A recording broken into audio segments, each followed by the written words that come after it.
पण अध्यक्षमध्ये मी तुम्हाला एक उदाहरण देईन की या प्रकरण असं आहे, पुणे जिल्ह्यातलं आहे, दोनदा नाही तर 30 वेळा भातखळकर साहेब एका लाभधारकाला फायदा मिळालेला आहे. अध्यक्षमध्ये कसं झालं तर मी अध्यक्षमध्ये काही निवडक अधिकाऱ्यांनी एकत्र येऊन गेल्या काही वर्षात हा मोठा कार्यक्रम केलेला आहे. स्थानिक दलाला त्याच्यात आहेत. पुनर्वसनाच्या नावाखाली प्रकल्पग्रस्तांच्या हक्कावर डल्ला टाकण्याचा काम अध्यक्ष महोदय झालेलं आहे. अध्यक्ष महोदय, या ठिकाणी आपल्या टेमघर प्रकल्प बाधितांचे लवारडे पुनर्वसन गावठाण ते मी सांगतो अध्यक्ष महोदय. अध्यक्ष महोदय, शिरूर तालुक्यातील राऊतवाडी शिक्रापूर येथील शासकीय भूखंडावर टेमघर प्रकल्पग्रस्तांसाठी राखीव जागेत स्मशानभूमी केली. सार्वजनिक रस्ते, गटार लाईन सगळी होती. ती उद्ध्वस्त करून यावरती अनधिकृत प्लॉटिंग व्यवसाय केला आणि हे तहसीलदारांच्या चौकशी अहवालात नमूद केलेलं आहे. माझ्याकडे डॉक्युमेंट्स आहेत सगळे. मी भाषण थोडक्यात करावं म्हणून सगळे वाचून दाखवत नाही. पण अध्यक्ष महोदय, आपल्याला अध्यक्ष महोदय तहसीलदारांच्याकडून या सगळ्या गोष्टींचा खुलासा होईल आणि तहसीलदारांनी देखील हे रेकॉर्ड आहे माझ्याकडं.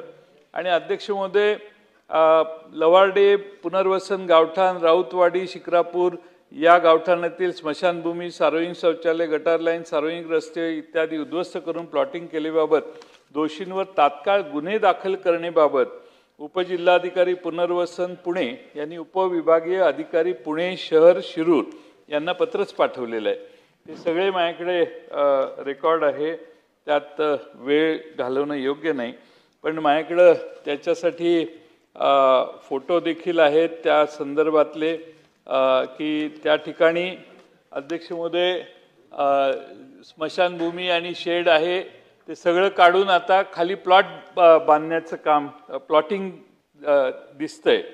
अध्यक्ष महोदय, भूखंड वाटप झाल्यानंतर 1 वर्षाच्या आत सदर ठिकाणी निवासी होणे ही अट असताना देखील या अटीचं सर्रास उल्लंघन करून 1 वर्षाच्या आत या भूखंडाची विक्री करण्यात आलेली आहे. अध्यक्ष महोदय, यासाठी आपल्याकडे डॉक्युमेंट आहे. त्यांना ऑर्डर देतानाच तशी अट घातलेली आहे. चासकमान प्रकल्पाच्या प्रकल्पग्रस्तांना मंजूर करणे. दत्तात्रय नंदन सावंत, मौजेवाडा, तालुका खेड, पुणे प्रदान केलेल्या भूखंडाचा वापर निवासी कारणासाठी करायचा आहे व सदर आदेशाच्या दिनांकापासून 1 वर्षाच्या आत वापर निवासी